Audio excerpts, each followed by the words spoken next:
Hello' guys, আজি মই আছোঁ শংকৰদেৱৰ জন্মভূমি বৰদোৱাত।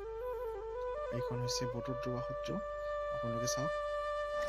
এইখন পৰিৱেশটো কি ধুনীয়া, ৰাতিপুৱাৰ দৃশ্য।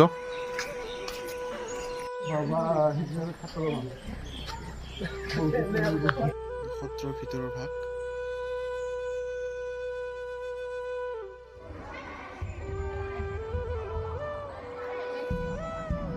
কি সুন্দৰ পৰিৱেশ।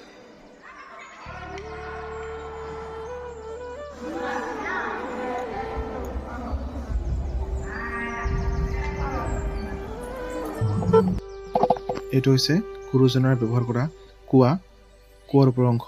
লগতে এইটো ঘৰৰ ভিতৰত আছে গুৰুজনাৰ শৰীৰ খোজ।